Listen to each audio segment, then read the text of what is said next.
Oh. Miguel seems to think I'm mistreating him.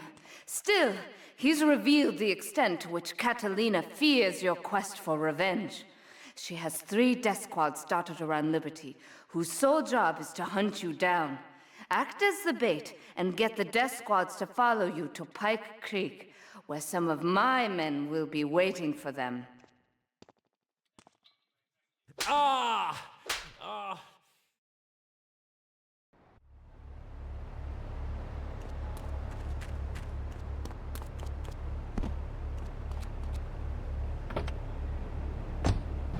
Puppy. And now you can ship one anywhere just by logging on to petsovernight.com. Petsovernight.com, delivering little bundles of love in a box directly to your door. And who says that e-commerce isn't a brilliant idea?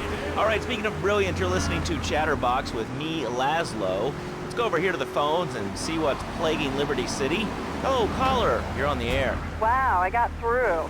Laszlo, I think your last few callers are a perfect example of manners in this city. People are rude, and they don't seem to care about anything but themselves. Perfect example. The other day, I stopped at the store to pick up an exercise bar because I hadn't had breakfast or lunch. So I go up to pay, and the lady's like, $1.25, please. So I get out my checkbook, and the guy behind me is like, oh, come on, lady, you don't have $2? And I said, as a matter of fact, I don't. I spent my last $2 last night buying gas at these ridiculous gas prices. And besides, who are you anyway? Can't you see that I'm wearing my I Walk Secure t-shirt? People are so inconsiderate. Well, you'll get no argument from me. I mean, I get every inconsiderate moron in Liberty City calling into this show. I mean, people think that I have no feelings whatsoever. Exactly. Another perfect example. The other day, I'm over at the hospital to have lunch with my girlfriend Cherie, and this maniac comes right up on my bumper, flashing his lights, and I'm like, hey guy, the light is red. You can't just come up behind me honking and flashing your lights. Then he gets over this megaphone and says, to the woman in the teal my botsu monstrosity, please move aside. Can you believe it? I mean, who has a megaphone rigged into their car? People are so obnoxious these days. And rude. I mean, I tell my nanny to teach my kids some manners. You know, I think that's a lesson.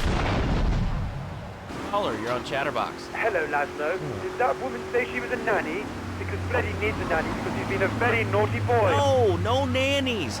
Let's go to our next caller. All right. Colonel James P., United States Marine Corps, 2nd Battalion. Laszlo, that caller made a really valid point. These kids today have no respect for authority. And there is one thing that would whip them into shape. Let me guess. The military. That's right. The military teaches you respect, obedience, and it gives you a good pension. These kids that thought they were going to be millionaires, look where the super information highway has gotten them. Nowhere. It's a dead end. Uncle Sam takes care of his boys. And some girls. If more people would join the military, this would be a better country. I tell you another thing about respect. These kids don't respect veterans. We fought for your freedom.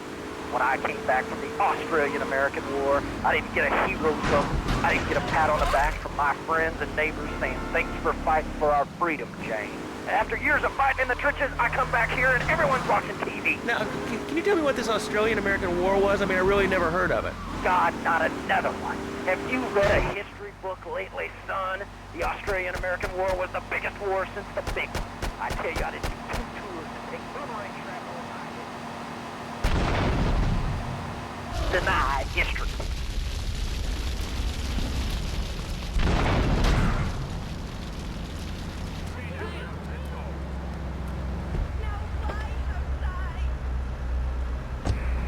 Laszlo?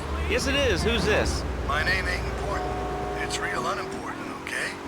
No, not really. I mean, this is a radio show. People usually tell us their name. My name is real unimportant. And you want to keep being a wise guy, you'll find out just how unimportant. Like, unimportant, I just got shot in the head. Unimportant. Do I make myself clear? Yes. Why are you calling in today? Because I need some advice. And I ain't doing any of that shrink shit. If you swear again, we're gonna have to cut you off. This is a family show. Sorry. I'm just a little unhappy, a bit agitated. Real angry. It's my mom. She don't think I'm a real man. Can you imagine that? I mean, I do a man's job and all, but is you're pa this and you're pa that, and you ain't a real man, Tony, and it's driving me freaking nuts. Well, Tony... Tony, how'd you know my name was Tony? You're tracing this call? Because if you